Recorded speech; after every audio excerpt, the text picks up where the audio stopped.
Welcome to ఇతిహాస stories. ఒక్క పల్లెలో లూనా అనే చిన్న అమ్మాయి ఉండేది. ఆమెకు గొప్ప ఊహాశక్తి ఉండేది. రోజూ పాఠశాల నుంచి వచ్చాక ఆమె వాళ్ళ నాన్న మరియు రాకీ తన పెట్ కలిసి ఓ కొండ మీదకి వెళ్ళి ఆకాశాన్ని చూస్తూ మేఘాలను గమనించేది. ఆమెకి మేఘాలు కోటలు పక్షులు మత్స్యాలలాగానే కనిపించేవి. ఒకరోజు నేను మేఘాలను దగ్గరగా చూస్తా అని లూనా చెప్తుండేది. రాకీ అరుస్తూ బోవావ్ అంటూ సమ్మతించేవాడు. ఒకరోజు సాయంత్రం గాలి కొంచెం బలంగా వేసింది. లూనా తన కొండ మీద మేఘాలను చూస్తూ పడుకున్నప్పుడు ఒక్కసారిగా గాలి ఒక తలపు మాటలా మ్రోగింది. లూనా లూనా అని గాలి ఆవిర్భవించింది. ఆమె ఆశ్చర్యపోయింది. ఎవరు అని అడిగింది. నీవు మేఘాలను చూడాలనుకుంటే నీ హృదయం శుద్ధంగా ఉండాలి. ఆత్మలో దయ ప్రేమ ఉండాలి.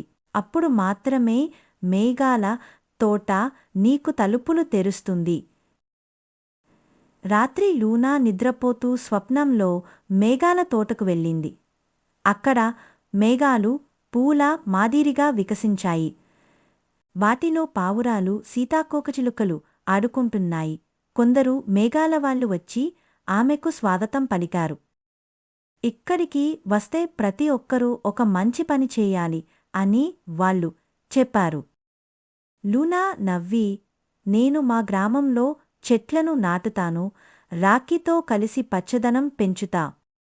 మేఘాలవాళ్లు ఆనందపడ్డారు. వాళ్ళు లూనాకు ఒక చిన్న మేఘపు విత్తనం ఇచ్చారు. ఇది నీ హృదయం ప్రేమతో నిండినప్పుడు మాత్రమే మొలకెత్తుతుంది అని చెప్పారు. లూనా మేల్కొన్నప్పుడు తన మంచంపై ఒక తెల్లటి చిన్న మేఘపు విత్తనం ఉంది. అది నిజంగా జరిగింది. అది ఆమె కల కాదు అన్న విషయం ఆమెకు అర్థమైంది. ఆమె వెంటనే తన చిన్నారులతో కలిసి చెట్లను నాటటం మొదలుపెట్టింది. మేఘపు విత్తనం వృద్ధి చెంది చిన్న మేఘ మొక్కగా మారింది. అది ఎప్పుడు శుభ్రంగా ఉన్నప్పుడు తేమను వెదజల్లేది. వాళ్ళ పల్లెలో ఎప్పుడూ చల్లదనంగా ఉండేది. లూనా ఒక మంచి కలతో ప్రారంభించి నిజమైన మార్పును తెచ్చింది. ఇందులోని నీతి ఏమిటంటే మనం ఏదైనా మంచి చేసేసినా అందరితో కలిసిమెలిసి ఉన్నా మనం ఏది అనుకుంటే అది జరుగుతుంది. పూర్వం పర్వతాల మధ్యలో ఒక చిన్న రాజ్యం ఉండేది. పేరు వెలుగుకోట. ఆ రాజ్యంలో ఒక చిన్న రాజకుమారి ఉండేది. ఆమె పేరు జయమ్మ. జయమ్మకు ప్రత్యేకమైన గుణం ఉండేది.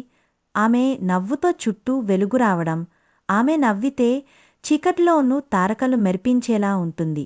ఒకరోజు ఆ వెలుగు కోట మీద చీకటి మాయవేసింది. చీకటి వింతగా విస్తరించి ప్రజల హృదయాల్లో భయం నింపింది. అప్పటివరకు వెలుగుపర్చిన రాజ్యం చీకటిలో మునిగిపోయింది.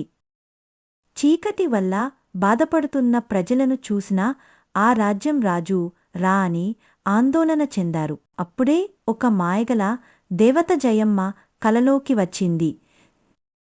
జయమ్మకు ఆమె ముద్దుగా చెప్పింది, నీ హృదయం ధైర్యంతో నిండి ఉందని నాకు తెలుసు.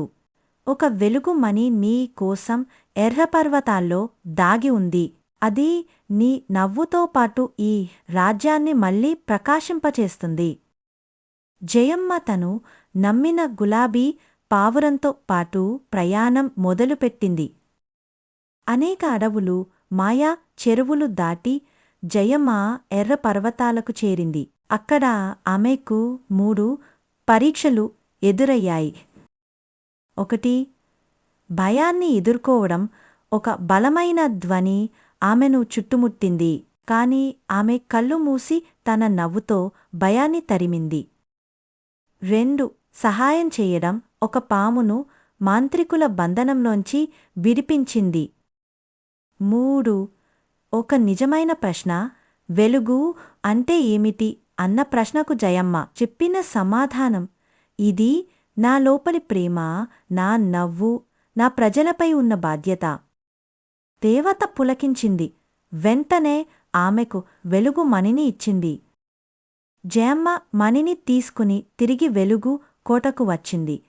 మణిని కోట మధ్యలో ఉంచగా మళ్లీ రాజ్యంలో వెలుగు వ్యాపించింది. పూలు వికసించాయి. ప్రజలు నవ్వారు. ఆకాశం మళ్లీ నీలంగా మారింది. చీకటి గాయంగా పరాజయం చెందింది. ఎందుకంటే అది ప్రేమను తట్టుకోలేకపోయింది. ముగింపు జయమ్మ తన ధైర్యంతో, ప్రేమతో, తెలివితో చీకటిని జయించింది. ఆమె పేరు జ్యోతిలేను జయమ్మగా మారింది. వెలుగును అందించే రాణిగా ప్రజల మనసులో ఎప్పటికీ నిలిచిపోయింది. ఈ కథలో నీతి ఏమిటంటే నిజమైన వెలుగు మన హృదయంలో ఉంటుంది. ప్రేమ, ధైర్యం, సహాయం చేయాలనే మనసే ఏ చీకటినైనా పారద్రోలగలదు.